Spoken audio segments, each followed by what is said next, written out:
It's Bruce here from the Coasters Club, and today I'm talking to another real coaster, Pauline Cox. Pauline, thanks so much for talking to me. And you've been a bit worried about the questions I'm going to ask, but hey, take it easy. Now, what's your full name? Pauline Cox. I was an Amberger. Yep. Did you have a nickname when you were growing up? I did. Sam. Where did that come from? It originated actually from Murray Marshall. I used to go down there with Mum, and she'd go in and visit Phil, and they'd have a couple of sherries, and I'd go out to the milking shed with Murray, and I just got called Sam. I was, just on the farm, and that, yeah. So, where were you born? What town? Born in Hokitika. Right. At the nursing home in Hamden Street. Yes. Yeah. And who were your mum and dad? My dad was William Henry Amberger, known as Bill. Yep. And my mum was Errol Foote, she was. So, what did Bill do? Bill was a farmer. He was indeed. Great farmer. We had a farm just above the Longford Hotel. At Cockatoo. Lower Cockatoo, Right. where Les Singer lives now.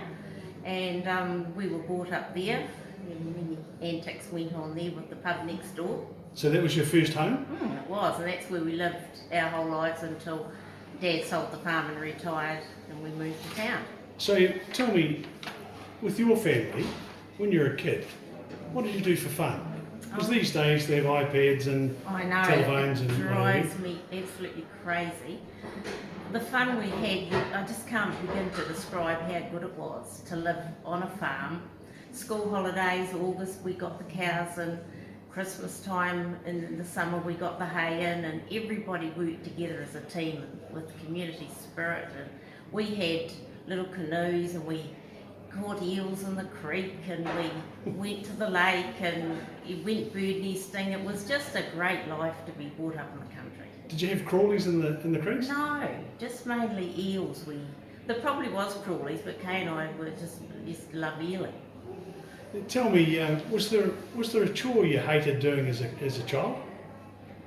No, not really. I used to hate staying inside because Kay and I'd have to have turns sometimes at going to feed out, and I was just, really beside myself. Dad said Kay could go and I had to stay at home and help Mum. Were you a book reader? Not really, no. We didn't read a lot of books. Now, whereabouts did you go to primary school? We went to Cockatoo Primary School, which was only 100 yards up the road. We used to run backwards and forwards to school and home for lunch. And the school's there still there today? Yeah. What about high school? Went into Westland High. We caught the bus at the Longford corner at 8 o'clock in the morning, and off we went. So what was the year that you were at Westland High? Oh, don't ask me that one, Bruce. Oh, roughly. It would have been 72? About there, yeah. I'm not very good on years. Oh, don't worry about that. After high school, did you take up a trade, or did you go to Well, Mum and Polytech, Dad, when they moved to town, Dad became the grease monkey at Thomas Brothers Garage just for a job, an interim, before he went up to Seaview and was head gardener there. And I got an after-school job there, pouring petrol. And I said to Dad, I don't like school much, I'm going to come to work there full time. So that's what I did for a year. And then I got a job at Westland Savings Bank as secretary to the general manager, Jack Leslie. And that's where I spent my next 10 years. Oh, look, I didn't know that. Yes. So you were Jack's right-hand man? Oh, Jack was the most amazing man. He knew the banking rules from one end to the other, the act, and he was an awesome boss. At school, did you have a favourite subject at school? I loved geography. I loved to know about the world. And English, they were my two favourite subjects, yeah. Because a lot of kids don't. Did you have a favourite teacher? And if you did, why? Well, Mr. Moore was a great teacher. He was one of those people that you excelled with him, he just brought you up to your limits. But we also had lots of great teachers there. They were all... Yeah, did you play sports at school? Yes, I was a sports fanatic. That's what I loved the most. I was quite a good runner with my little legs. I used to go pretty quick. And at high school I broke all the 100 metre and 75 metre records, 12.6 for 100 metres. Is it because the young fellas were chasing you, or just because Probably. you're extremely fit? Bit of both. Yeah. Now, if you had a close friend back in at school, how would he or she have described you? Were you outgoing? Were you quiet? Were you reserved? No, I probably had far too much to say. I was full of it. Nothing's changed. No, nothing's changed. It's just a bit of a chatterbox, a laugh that everybody could tell from miles off. It used to get me into lots of trouble. And did you have something lined up that you wanted to be when you grew up?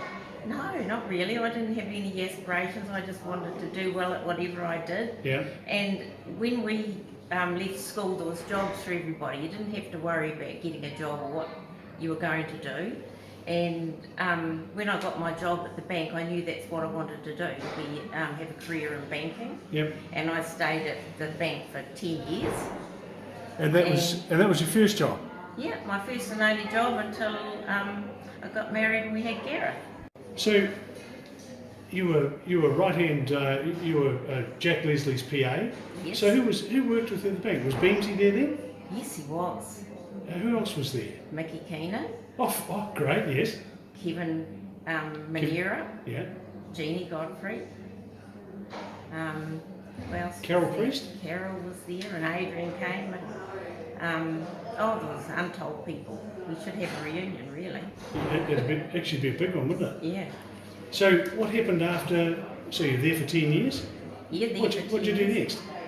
Well, then I had Gareth, and then when he was about 2, and then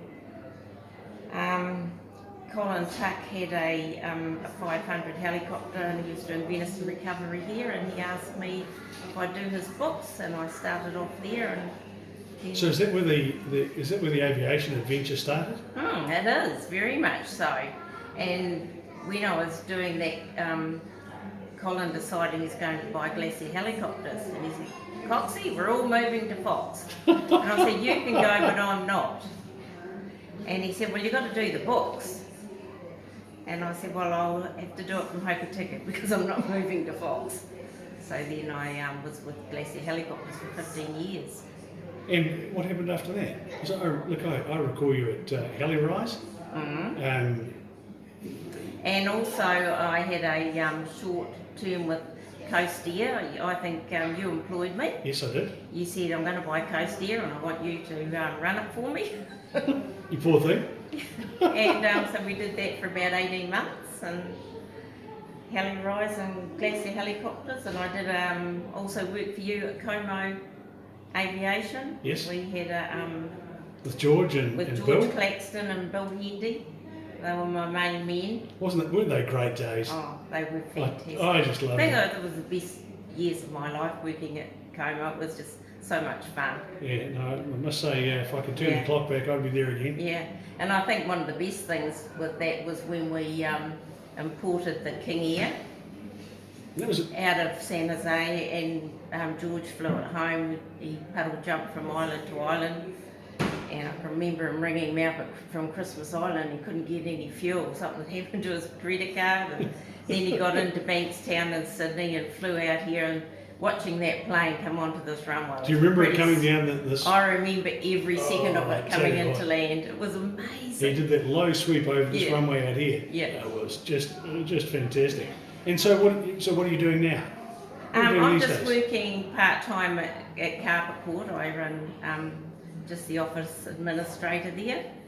And you're on a few boards around the place as well, yes, aren't I'm a director of Destination Westland. you? Right. And also I've just resigned as chair of the West Coast Wilderness Trail Trust. But I'm just loving every moment of Destination Westland. It's so exciting. Now tell me, are you going to retire? No. Okay, well, you'll just Short be, answer. I was going to say, what are you going to do when you retire? But it's kind of crazy. It's a long way away. Yeah. You've got the Next whole. year, like. Now listen, how old were you when you first started dating? Oh, probably about 13? 18. No, I 18, wasn't really 18? interested in boys. I had a horse and had lots of friends, and we just used to get around as a group and Yeah. Do you recall your first date? No, not really. No. When did you meet your current man? Well, the bridge opening at Hokitika, 1991. yes, and Steve came down to Hokitika. His cousin was, Sue Cadigan, was coming over on the train. Our Sue? Yes, For goodness sake. And he came down, he arrived at my house, and I had a Glacier helicopter van at home. It was up getting fixed, and I was going to use that to transport everybody around.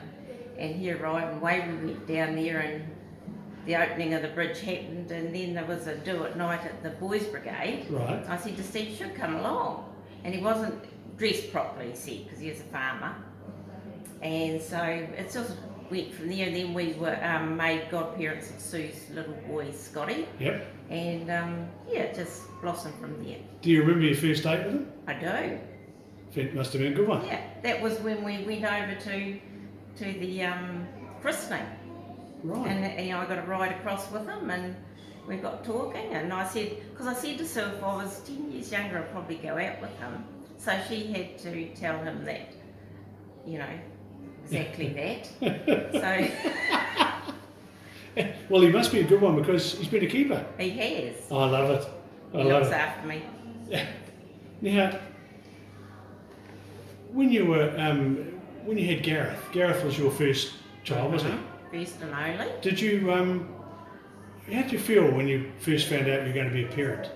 Oh, that's an amazing thing. Having child, when I was expecting him, I just didn't change my lifestyle. I just carried on as planned. Chopped wood and did all sorts of things on the farm. And he came along, and he was just an extension of our family, and it's pretty amazing. Yes, a And good I feeling, think isn't it? grandchildren are even better, if you can say that, because you don't have to worry so much about them, but you can enjoy them more. Do you remember do you remember the day that Gareth first went to school? I do. I was working at Como, Yeah. and I came into work, and Linda Patterson was my boss, and she was just so supportive, because you just have a wee tear when you just left in here. Yeah, tell me, Pauline, did you ever meet your grandparents? I did. Dad's parents, Fred Amberger and Muriel, they lived next door to us on the farm, so we grew up with them around us. We were very fortunate. Not many people do. No. All the interviews I've done, No. it's not very many.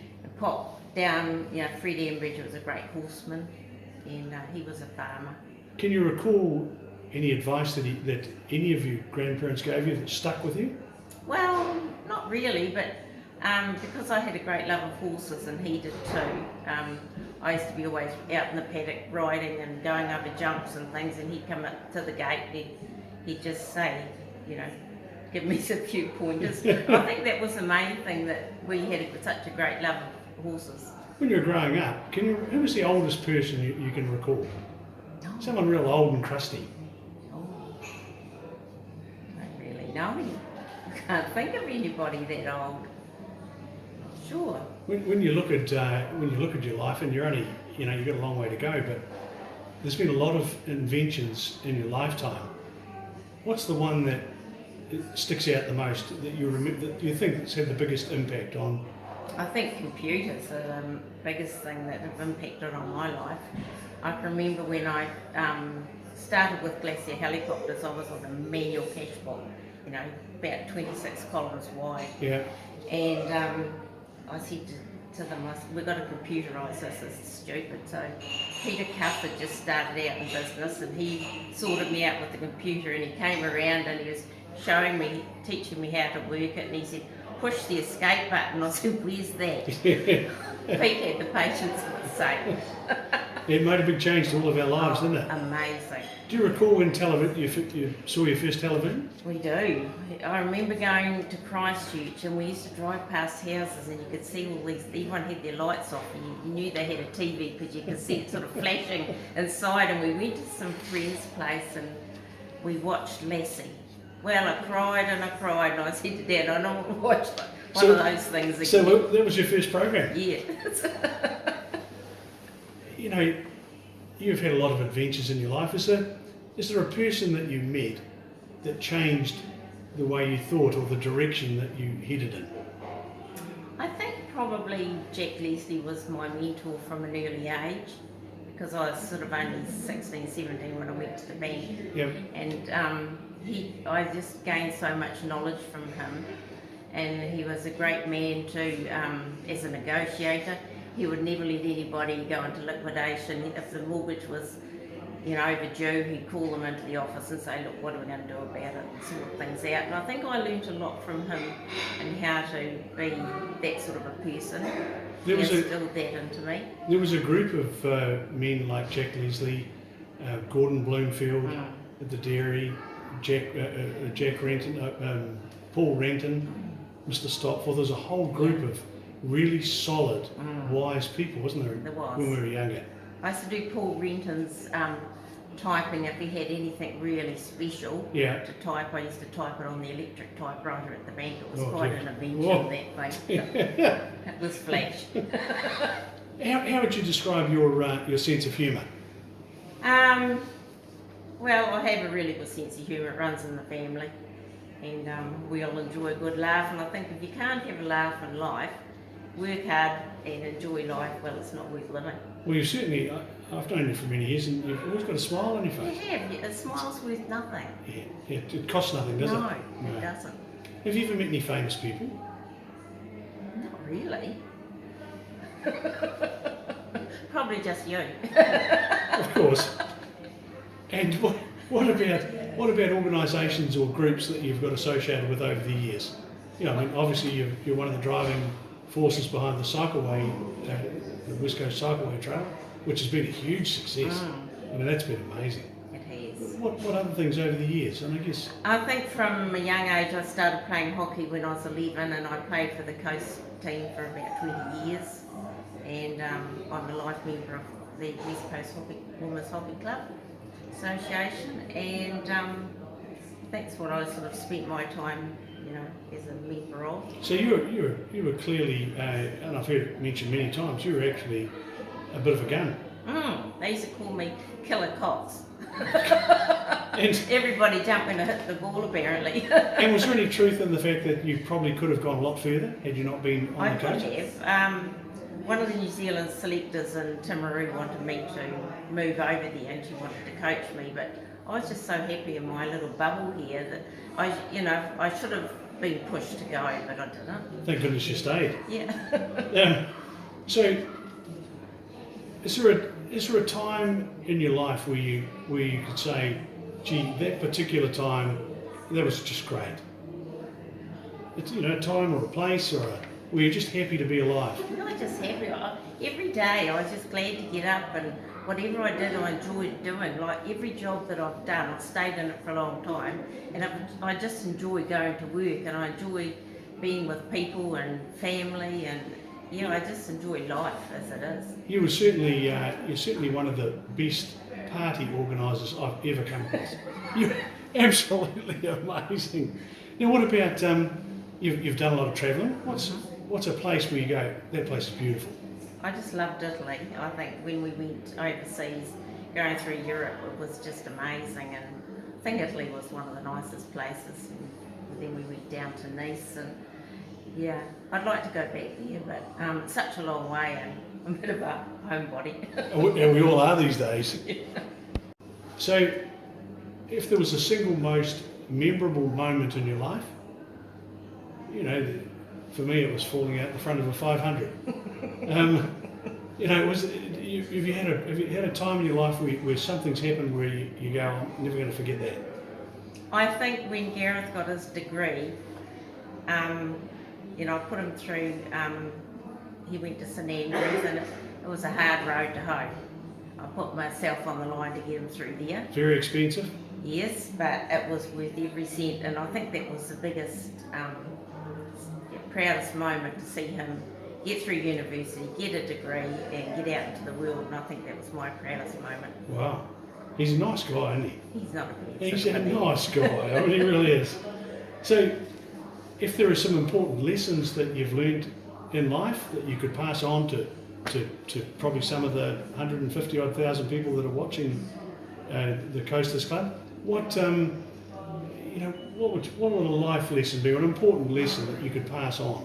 Like, don't do this or do this. Yeah, I just think you have to follow your dreams, be honest, and look after everybody around you, and enjoy life. Were there any turning points for you where you were heading in a particular direction and you changed direction and you said, oh, I'm going to do that?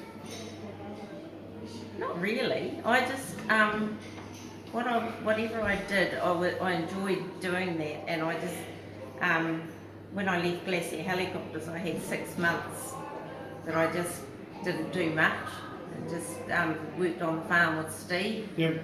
And then I got a job at Carpet Court, and I really enjoy the flooring industry. It's very diverse, and work with a good team.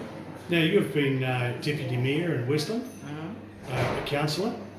So you've had a bit of experience in local government, a lot of experience in local government. Did you enjoy that? I loved it, loved every moment of it. I got out of it because I'd just gotten too busy in my life.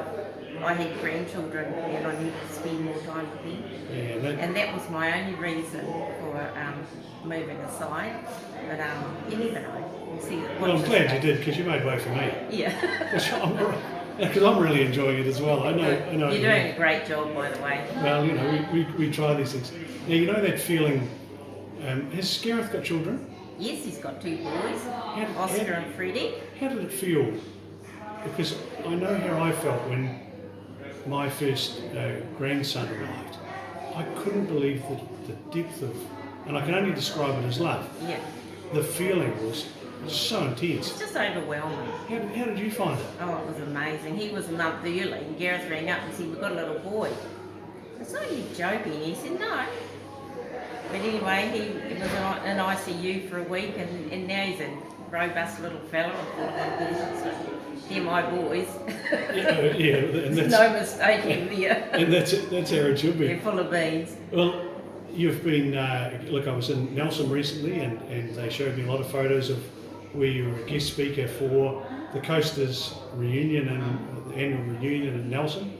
The group I was with, every one of them spoke very warmly about the speech you gave. Oh, thanks. And unfortunately, no one's got a copy of it. I have. No one took a video. Oh. We need it live. Have you got a copy of it? No, I haven't got a video, but I've got my notes. No, we should share them and perhaps post them, because there were 4 or 5 individual people who all mentioned about the speech you made. Well, I was a wee bit nervous about it, and I thought, okay, I'll do it. And we got there, and there was up to 180, and they had to bring in more chairs. And so what I did, I just said, we're going on a road trip, and I started at Otira, because I was a deputy mayor at the time. Yeah. And I just told them what was going on from Otira to Haast. And if I went back now and gave another speech, a lot of those things have been done. You know, the Tiramacow Bridge is there, and it's amazing what happens in a short space of time. And things have changed on the coast, haven't they? They're changing. The coast is growing. Is that how it feels to you? Oh, it is, and I think it's probably growing too quickly for what we've, as you know, for our infrastructure. Yeah. And I think this government's recognised that with the Provincial Growth Fund, so hopefully we'll get a slice of the action and get things underway. I know you're already working on it. Pauline, how could you say that? Well, what age was the best age of your life? I think as a teenager we just had so much fun. There was dances on, and we're out at the lake, and everybody had a boat. And there's no pressure, is there? No, there wasn't. No. It was a great time. I understand. Well, Pauline, look, thanks so much for chatting to me, because it's great to catch someone with the experience that you've got, and as listeners will have heard, you've been in aviation, you've been in banking, you've been in family, you've been in local government, you've been on directorships, so you're a very, very experienced person, and I must say I've enjoyed the interview. Oh, thank you, Bruce. I have too. We'll catch you later. Okay.